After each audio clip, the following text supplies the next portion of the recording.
Oke, Assalamualaikum warahmatullahi wabarakatuh. Kembali lagi di channel Jalan-Jalan Sarungan.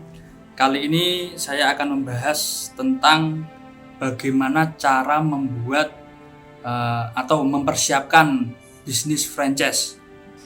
Dengan cara ini nanti 3 atau 4 bulan lagi Anda akan bisa membuka 10 cabang. Ada beberapa hal yang perlu Anda siapkan, bagaimana cara membuat bisnis yang kemudian bisa dibuka cabang berikutnya. Yang perlu Anda siapkan adalah sebagai berikut. Pertama, tentunya konsep yang Anda ingin buat seperti apa. Misalkan kita mau jualan kebab, atau misalkan kita mau jualan seblak, atau yang lagi viral sekarang ini kita mau jualan es. Kita tahu ada Segara, ada Mixui dan macam-macam. Nah, yang pertama tentunya konsep. Anda mau jualan apa dulu? Kemudian setelah Anda punya konsep, punya pemikiran, tentunya selanjutnya kita coba dulu, kita trial and error dulu, apakah produk kita disukai atau tidak. Kalau kita sudah mencoba membuka, kemudian respon masyarakat baik, tentunya bisa di launching atau dibuat mitra selanjutnya. Kalau produk kita tidak ada respon sama sekali oleh masyarakat, maka jangan dipaksakan untuk membuat franchise. Nah, apabila kita sudah mempunyai produk, kita sudah mempunyai bisnis, misalkan kita punya kedai seblak yang sudah berjalan sudah beberapa bulan. Nah, itu tidak perlu lagi kita harus riset dulu atau kita uji coba dulu di masyarakat. Nah, ini yang pertama, ini yang sangat membutuhkan biaya dan tenaga, bukan biaya, membutuhkan tenaga sangat ekstra untuk memikirkannya. Nah, apabila sudah bisnis kita sudah jalan, atau mungkin uji coba kita sudah bagus, nah langkah selanjutnya yang kedua adalah kita perlu inventarisir apa saja yang perlu diperlukan untuk satu gelondong atau satu paket bisnis Anda itu. Misalkan sampai sedetail mungkin, sampai sedetail kompor, terus kemudian toples, gunting dan lain-lain, itu perlu diinventarisir, dicatat semuanya. Kemudian setelah dicatat, nah nanti di total atau kita jumlah harganya. Kita jumlah harganya berapa, misalkan gunting berapa, kompor berapa, kemudian bahan-bahannya berapa, semuanya berapa, gerobaknya berapa. Nah, itu kalau sudah ada rinciannya, harga berapa, kemudian habisnya semua berapa. Untuk satu paket inventarisir tadi, untuk satu paket bisnis itu jumlahnya berapa yang diperlukan, total anggarannya berapa. Nah, setelah kita ketemu total anggarannya, kemudian kita tambah untuk biaya transportasi, terus kemudian untuk biaya franchise-nya tadi, untuk administrasinya. Misalkan kita tambah 5 juta. Kita total, misalkan kita punya bisnis seblak, kita total ada 15 juta. Nah, kita tambah 5 juta untuk akomodasi transport, kemudian akomodasi administrasi dan lain-lain.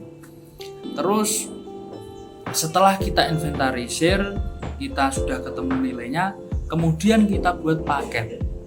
Kita buat paket usaha. Nah, tentunya ini perlu media untuk agar supaya menarik. Untuk mengaplikasikan media tersebut berupa proposal. Kita buat sebuah proposal usaha yang dimana di situ nanti ada rinciannya, kemudian tujuan Anda untuk membuka usaha itu untuk apa, visi misinya apa, diterangkan semua di proposal. Kemudian rincian anggarannya berapa, terus kemudian paket buat paket, misalkan paket A, paket B, paket C itu harganya berapa, kemudian dapatnya apa saja. Nah, setelah dibuat proposal, nah ini baru siap untuk dipasarkan, kita tawarkan ke masyarakat. Nah, kalau kita sudah membuat proposal, tentunya kita harus tahu resepnya itu bagaimana cara membuatnya. Kita bikin namanya SOP. Langkah ke berapa berarti? Langkah ketiga. Langkah ketiga kita bikin SOP. SOP dari mulai tempat itu buka sampai tempat itu tutup. Nah, kalau kita menggunakan karyawan, maka kita setting bagaimana karyawan itu autopilot bisa menjalankan tugas sesuai dengan SOP. Setelah kita buat nomor 3 tadi, setelah kita buat SOP untuk menu, resep, kemudian SOP kerjanya bagaimana. Nah, kemudian yang keempat selanjutnya, untuk instrumen ini sudah sudah komplit nih, sudah punya proposal, sudah, kemudian SOP sudah, rincian anggaran dan lain-lain sudah siap untuk dipasarkan. Langkah selanjutnya, langkah keempat adalah membuat konten. Nah, ini yang paling penting. Bagaimana kita membuat konten semenarik mungkin sehingga calon mitra menarik untuk bergabung dengan kita. Dalam membuat konten, kita usahakan ada 2 opsi. Yang pertama video, yang kedua foto. Untuk video mungkin kita bisa rekam usaha kita dulu, ada pembeli kita rekam, kemudian kita buat promo dan lain-lain, bagaimana cara menarik pelanggan. Itu adalah strategi untuk membuat kontennya, bisa berupa video tadi atau foto. Dan kemudian konten tersebut kita aplikasikan di media sosial, misalkan di Facebook atau Instagram. Nah, untuk yang paling saat ini paling bagus itu di Facebook maupun Instagram. Setelah semua instrumen terlengkapi, tadi yang pertama kita inventarisir, kemudian dibikin proposal, kemudian dibikin SOP-nya bagaimana, perencanaannya gimana, terus konten sudah ada, terus media sosial sudah ada. Tentu langkah selanjutnya adalah pemasaran atau marketing. Nah, target utama kita itu ada 2. Seperti kita tahu bahwa PT Jarum atau PT Gudang Garam itu menjualnya tidak kepada konsumen langsung, akan tetapi menjual produknya kepada distributor berupa PT-PT distributor di setiap kota. Nah, yang pertama adalah distributor, yang kedua konsumen langsung. Untuk konsumen langsung itu kita harus memfokuskan iklan atau memfokuskan kontennya untuk konsumen. Bagaimana produk kita enak atau kualitas produknya bagaimana. Nah, itu untuk yang disasarkan ke konsumen langsung. Kemudian untuk disasarkan ke mitra, calon mitra, nah itu kontennya berupa bagaimana kemudahan bermitra dengan kita atau kenapa bisnis kita menarik. Untuk strategi pemasaran ada banyak sekali caranya. Dengan prinsip bisnis yaitu semakin banyak orang yang tahu produk kita, maka akan semakin banyak kesempatan orang untuk membeli produk kita. Nah, ini perlu dicatat. Kemudian bagaimana cara membuat orang supaya banyak yang tahu? Tentunya kita harus iklan. Nah, untuk iklan di Instagram atau Facebook sudah ada cara-caranya, bisa di YouTube atau bisa dicari di YouTube. Atau mungkin nanti setelah ini kita buat konten bagaimana caranya marketing di Instagram atau Facebook. Nah, sasarannya tadi ada 2, ada konsumen sama calon mitra. Nah, ini 2 traffic ini harus dibedakan. 2 traffic ini harus beda iklan, jangan dijadikan satu. Kemudian setelah diiklankan, setelah dipromosikan, tentunya kita harus memancing agar supaya mitra itu bisa menarik bisnis kita.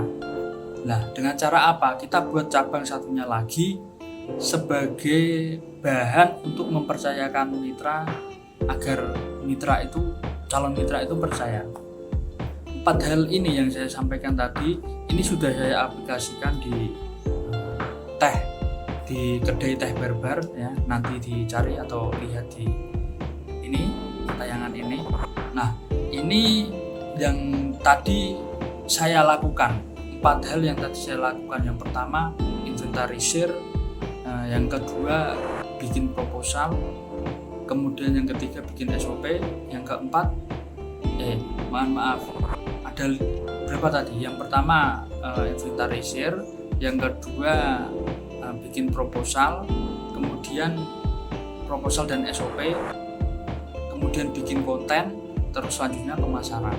Nah, ini hasilnya alhamdulillah sekarang sudah banyak cabangnya. Jadi langkah-langkah tadi bisa dipraktekkan untuk jenengan yang punya usaha, yang sudah punya usaha kemudian mau dijual paket usahanya, atau mungkin mulai dari nol, kita harus riset dari awal produknya apa, kemudian sasarannya bagaimana. Nah, itu bisa dipraktekkan.